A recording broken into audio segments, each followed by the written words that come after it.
Hari Om and welcome. Continue reading Yoga Chudamani Upanishads, the crown jewel of yoga, mantra 56, Bindu.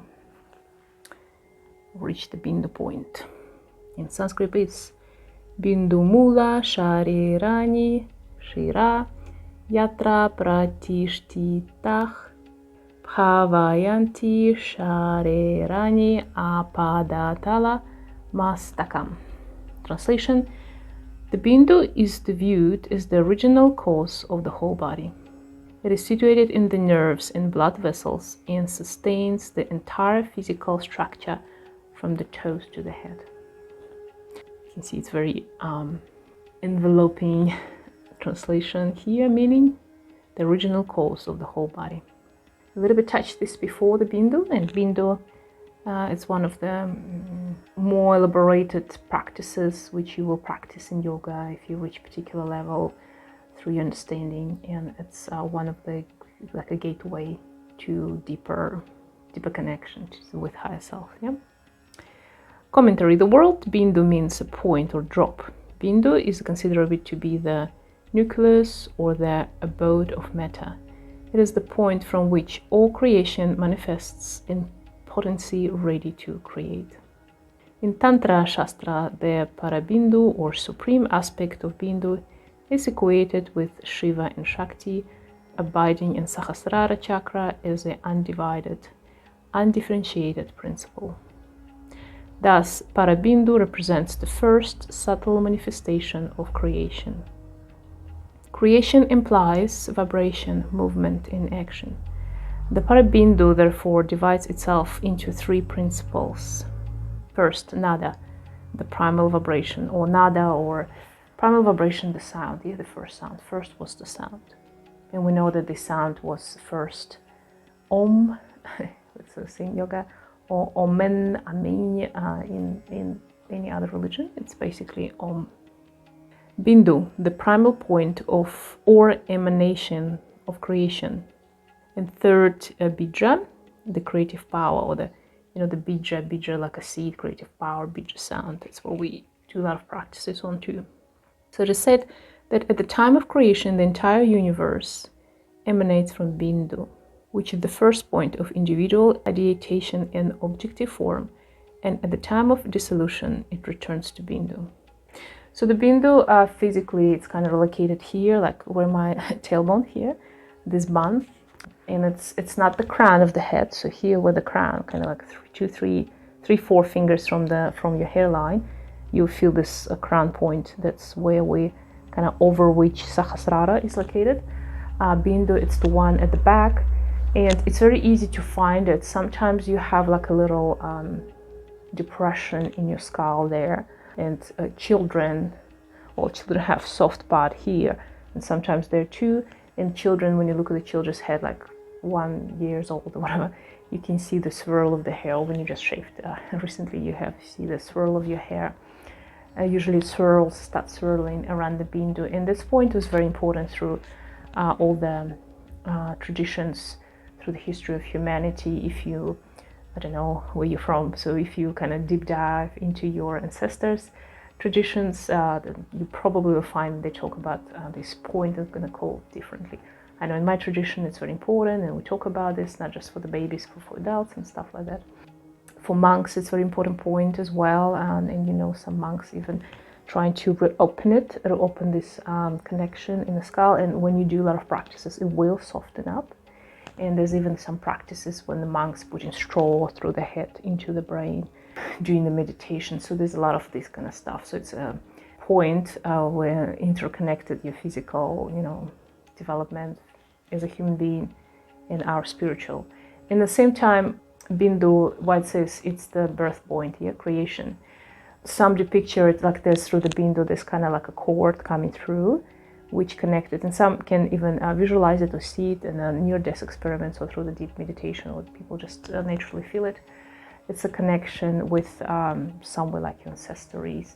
Could be ancestries or your high self or the God or other spirits or Shiva, whatever you want to say. Well, so it's kind of like the place, as I understand, through which the soul or Jivana comes through and through which we will then living the body. And we're constantly connected, and it's constantly this drip, of nectar, Amrit.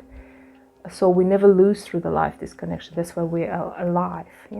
It's like a Frankenstein story. You can replicate fully 100% same way, correct chemically, biologically, anatomically body of rabbit. People did this before, try to do this, or human.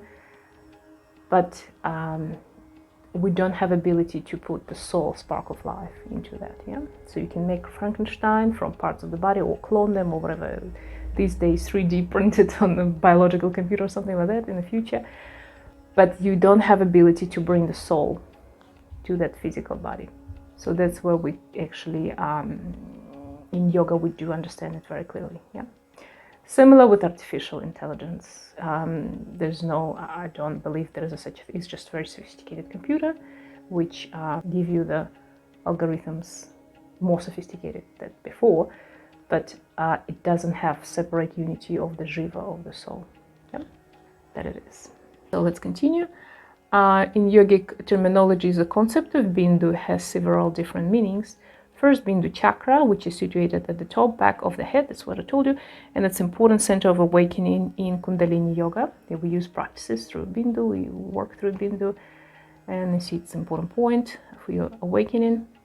Drop of nectar or ambrosia, that's the way the drop I told you connection keep coming, which falls down from Bindu chakra and rejuvenates the entire system. Or it's kind of just feeding you throughout all the life. And I told you before, previous, when we talk about Kechari, when you kind of run out of this nectar, basically, you burn it all off, your life cease to exist.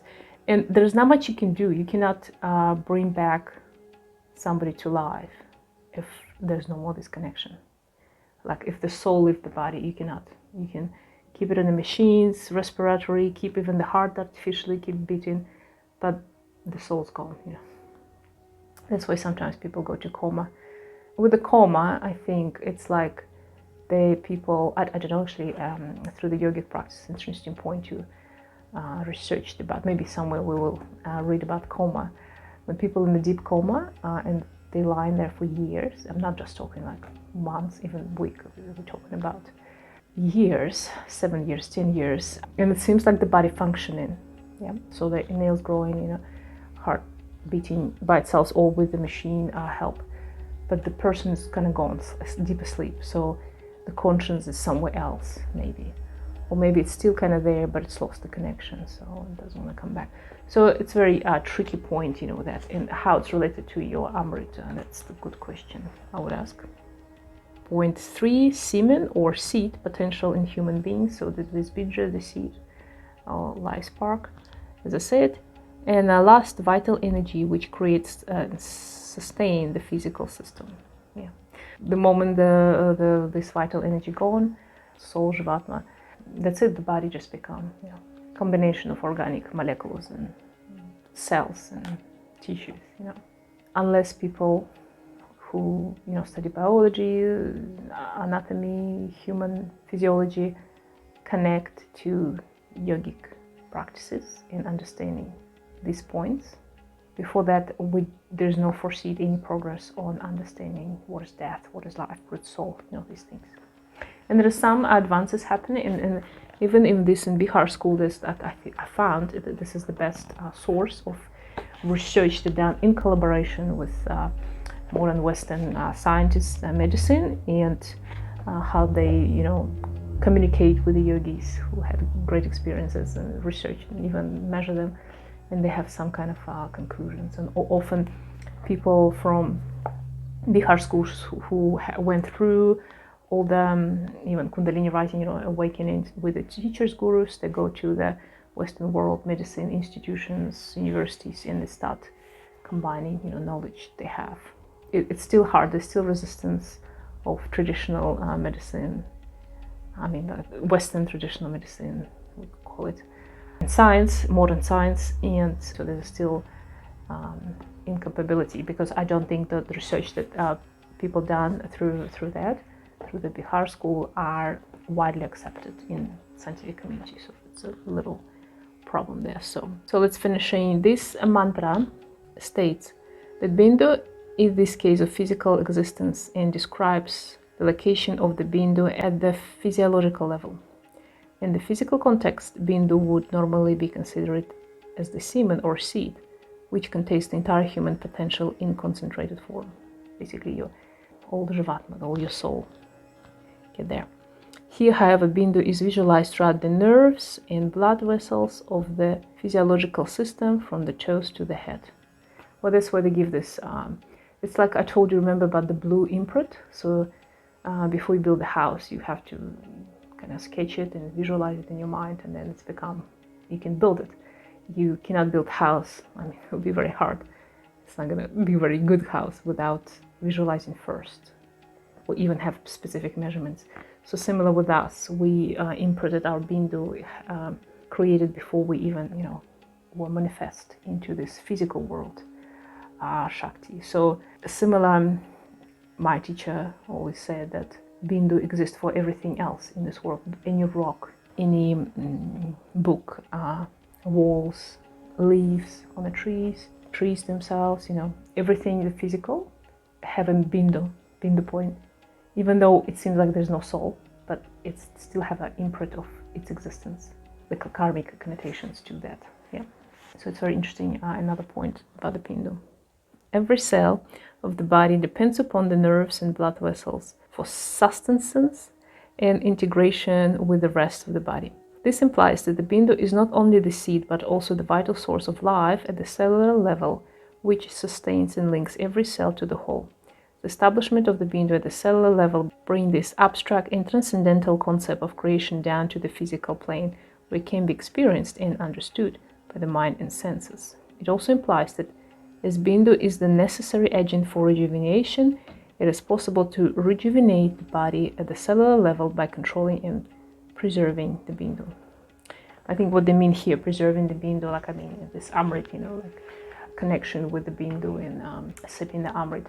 And it's all the practices, what I told you all time before, all the connected to all of that. So although it seems like there's so many complications, so many things, Bindu, chakras, lalan, this, that, at the end, it's all connected to one. Yeah.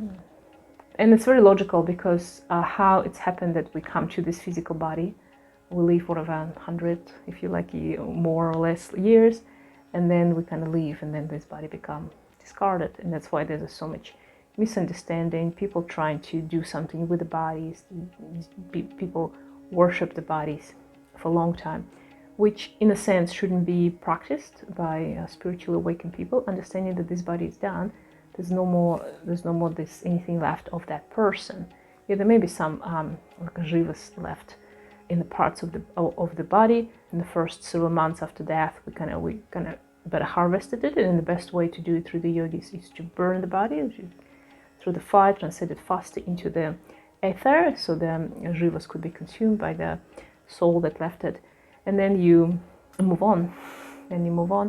But the body usually it's done for the people who left, who didn't leave this body yet. So they worshiping the dead body, they worshiping the memory of that person. It's different for different people, and I've been living in different cultures, and it's all so diverse. There's no right and wrong. Yeah? So it's very, like, even through my life, which not at the end yet, so I still have time to reconsider.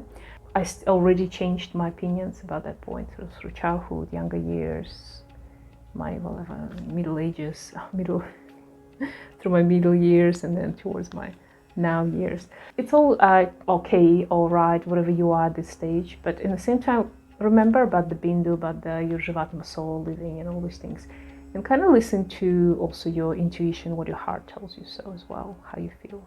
I also want to make a point about after-death experience, how many people actually had this nearly death experience and describe them when they come back.